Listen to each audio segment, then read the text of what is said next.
एक बार फिर से आप सभी का स्वागत है। हम अध्ययन कर रहे हैं होशे भविष्यवक्ता की पुस्तक का और अब समय है कि हम उसके 6ठे अध्याय से आगे का अध्ययन करें। मेरे प्यारे भाई बहनों, 6ठे अध्याय पहले वचन से लेकर के 7वें अध्याय दूसरे वचन तक पश्चाताप का सही अर्थ और पश्चाताप का सही जो बलिदान का अर्थ है वो बताया गया है, और जो दिखावे का पश्चाताप उस वक्त हो रहा था उसके विषय में बताया गया है। और ज्यादातर जो यहाँ पर जो प्रायोरिटी दी गई है, एम्फेसिस दिया गया है, वो परमेश्वर के ज्ञान को दिया गया है। मेरे प्यारे भाई बहनों, आपने यहाँ पढ़ा ही होगा कि जब ये सारी चीजें होंगी यहूदा के देश पर या इजराइल के देश पर, तब लोग पश्चाताप करेंगे।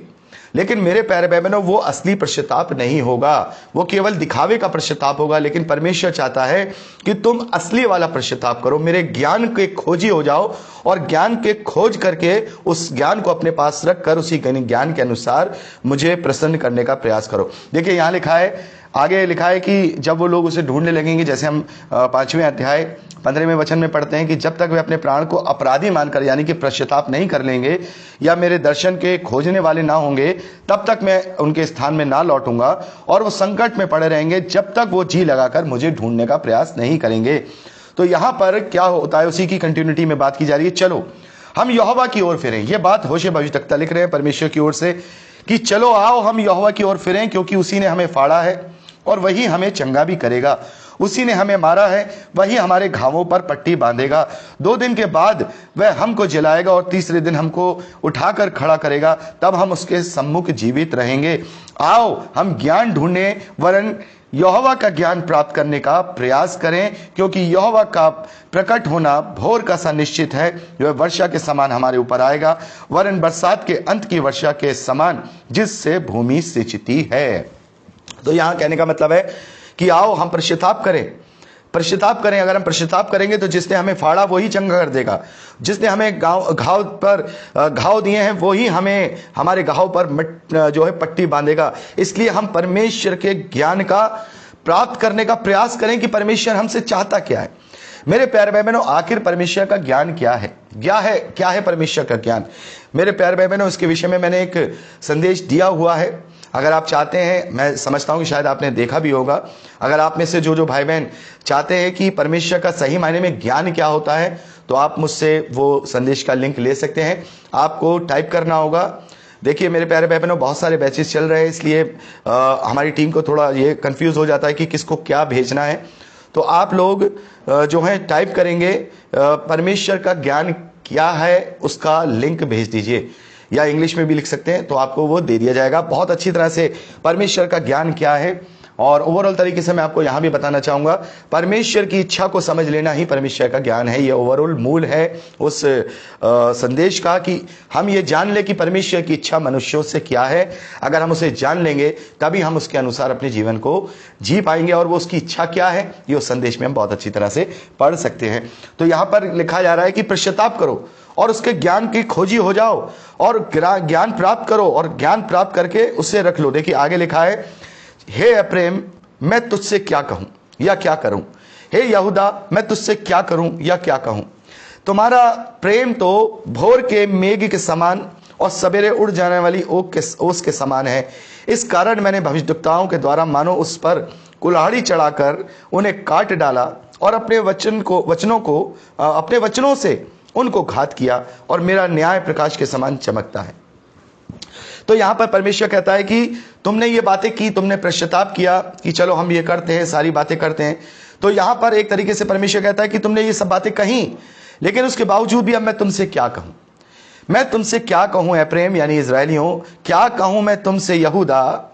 तुम्हारा प्रेम तो, तुम्हारा पश्चाताप तो केवल ऐसा था जैसे मान लो सुबह की बारिश हुई हो, या वो ओस जो जैसी धूप आई तो उड़ गई, तो तुम स्थिर नहीं रहे। इसी कारण से बार बार तुम्हारे झूठे पश्चाताप से, बार बार तुम्हारे दिखावे के पश्चाताप से मैं प्रसन्न नहीं हुआ और मैंने तुम्हें क्षमा नहीं किया।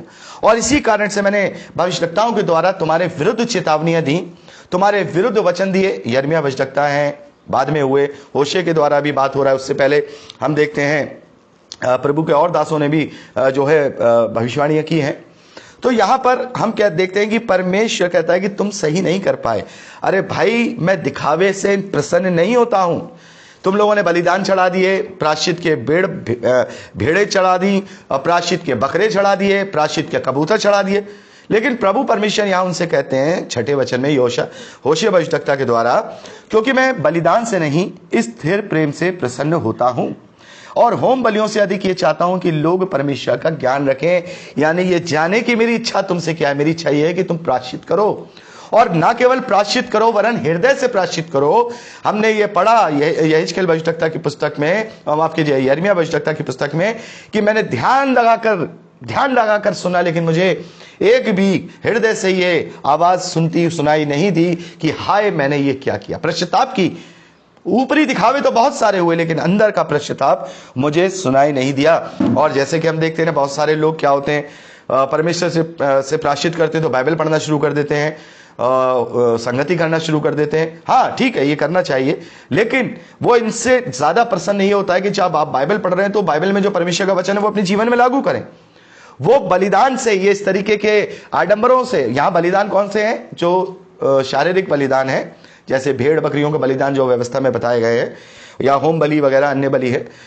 यहां पर परमेश्वर कहता है मैं तुम्हारे शरीर के दिखावे के कारण से प्रसन्न नहीं होता हूं। मैं ये चाहता हूं कि जो मेरी इच्छा तुम्हारे जीवन में, जो मेरा ज्ञान है, उसे तुम रखो, प्राप्त करो और रखो अपने जीवन में। मेरी आज्ञाओं का, जो मेरी इच्छा तुमसे है, उसका पालन करो। तुम जब ये करोगे तब मैं समझूंगा। जब तुम सच्चा प्रायश्चित ऐसे कर लोगे अपने हृदय की गहराइयों से, तुम्हें पता लग जाएगा कि तुमने मेरे विरुद्ध क्या काम किया है, जब मैं तुम्हारी ओर फिरूंगा। यहां पर आप पढ़ सकते हैं, परंतु उन लोगों ने आदम के समान वाचा को तोड़ दिया, उन्होंने वहां मुझ से विश्वासघात किया। गिलाद नामक गढ़ी तो अनर्थकारियों से भरी है, वह खून से भरी हुई है। गिलाद ये एक इजराइल का एक देश है। जैसे डाकुओं के दल किसी की घात में बैठते हैं, वैसे याजकों का दल शेकेम के मार्ग में वध करता है। वरन उन्होंने महापाप भी किया। इजराइल के घराने में मैंने रोए खड़े होने का कारण देखा है। उसमें एप्रेम का छिनाला अर्थात वैश्यवृत्ति या व्यभिचार है, इजराइल की अशुद्धता पाई गई है। तो मेरे प्यारे भाई बहनों, आप यहां पर पढ़ सकते हैं कि यहां पर मार्ग में वध करता है, खून करना। हमने देखा ना, हमने पढ़ा यिर्मयाह भविष्यद्वक्ता की पुस्तक में इजराइल को क्या कहा, माफ कीजिएगा, यरूशलेम को हत्यारी नगरी कहा गया। तो जो परमेश्वर की विधियों पे नहीं चलते हैं या उनको बदल देते हैं, वो परमेश्वर की विधियों की हत्या करते हैं, परमेश्वर की इच्छा का मर्डर करते हैं, वो वध करते हैं उन्हें, क्योंकि वो परमेश्वर की इच्छा और उसके ज्ञान को अपने जीवन में लेकर नहीं चल रहे हैं, और इस कारण से वो हत्यारे हैं। ये नहीं कि उन्होंने लोगों को शारीरिक रूप से खून कर दिया, वो भी पाप है, लेकिन यहां जो संदर्भ है वो यही है। यहां आगे लिखा है, हे यहूदा, जब मैं अपनी प्रजा को बंधुआई से लौट ले आऊंगा, उस समय के लिए तेरे निमित्त भी बदला ठहराया हुआ है। यहां पर 6ठा अध्याय समाप्त होता है, लेकिन बात यहां 7वें अध्याय से भी कंटिन्यूटी में है। 7वां अध्याय पहले वचन में लिखा है, जब मैं इजराइल को चंगा करता हूं तब एप्रेम का अधर्म और शेमरोन की बुराइयां प्रकट हो जाती हैं। वह छल का काम करते हैं, चोर भीतर घुसता और डाकुओं का दल बाहर छीन लेता, तो भी वो नहीं सोचते कि यहोवा हमारी सारी बुराई को स्मरण रखता है। इसलिए वे अपने कामों के जाल में फंसेंगे, क्योंकि उनके कार्य मेरी दृष्टि में बने हैं। यानी कि झूठा प्रायश्चित करते समय वो ये नहीं सोचते हैं कि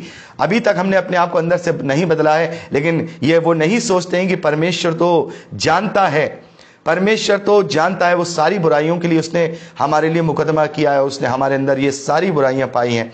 उसके बावजूद भी ये लोग जो हैं, उसके बावजूद भी लोग अपने मन को नहीं फिरा रहे हैं। तो परमेश्वर कहता है कि इस कारण से तुम्हारा ये झूठा दिखावा, ये झूठा प्रायश्चित तुम्हारे लिए किसी काम नहीं आएगा, और तुम मेरी दृष्टि में वैसे ही बने रहोगे और मेरी जाल में फंसोगे। अभी तुम हो, उसके बाद यहूदा के देश में भी यही होगा यदि वो अपने मन को नहीं फिराएंगे। तो मेरे प्यारे भाई बहनों, यहाँ पर हमने 7वां अध्याय उसके दूसरे वचन तक का अध्ययन कंप्लीट किया है।